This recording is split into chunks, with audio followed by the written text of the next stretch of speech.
The French president making good on plans to lead, along with the UK, a naval coalition to ensure safe passage in the Strait of Hormuz, which could be deployed as early as 2 days after the US and Iran sign their deal. Emmanuel Macron saying the first day of the Group of Seven summit in Evian this week will focus on finding ways to maintain free passage in the long term. A G7 leaders meeting along with their counterparts from Brazil, India, Kenya and South Korea. The UAE, Qatar and Egypt also in attendance as outreach partners.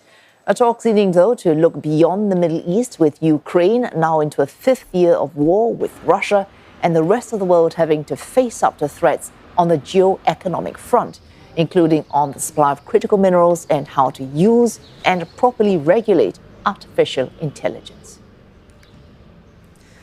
Ross Cullen tracking the latest developments at this G7 summit. He joins us live from Evian in France. Ross, the US president arriving with fresh diplomatic momentum after announcing that deal, or the signing of the MOU due Friday with Iran. How much has this hoped-for deal shaped the agenda of this summit? Wei-Su, the US president, will be arriving here in a matter of hours, and he'll be straight into one-to-one talks with Emmanuel Macron, the French president, the host for the G7 here in Evian, and certainly with a spring in his step, the US leader announcing the deal will be signed with Iran at the end of the week, saying, "Let the oil flow." Donald Trump's words, excited about the possibility of explaining to his fellow G7 leaders the successes he would like to see portrayed in this deal, the reopening of the Strait of Hormuz, and also the easing of tensions with Iran, making sure that Iran never has a nuclear weapon.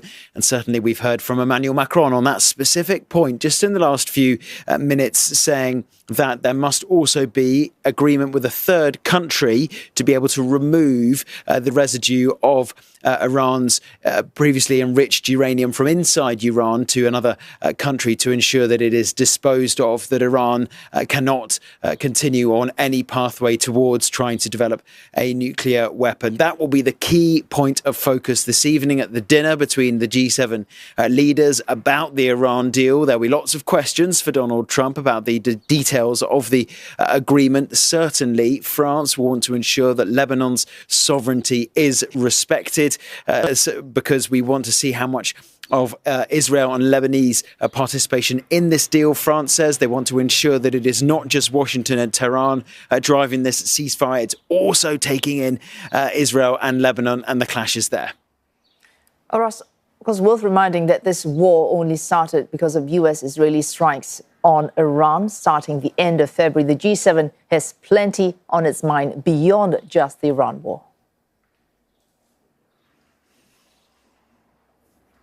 Yes, that's right. The Ukrainian president will be here, Volodymyr Zelensky, hoping for a one-to-one meeting with Donald Trump. Not confirmed yet that the two men will be meeting just by themselves, but Volodymyr Zelensky will be hoping to speak to European partners to increase the pressure on President Putin to end the war. We had that recent letter from the Ukrainian leader to his Russian counterpart saying, "I'm ready for a face-to-face meeting and an immediate ceasefire on the current line of contact." No positive response from President Putin on that yet. So there may be a pressure point there that Volodymyr Zelensky could try to use with Donald Trump.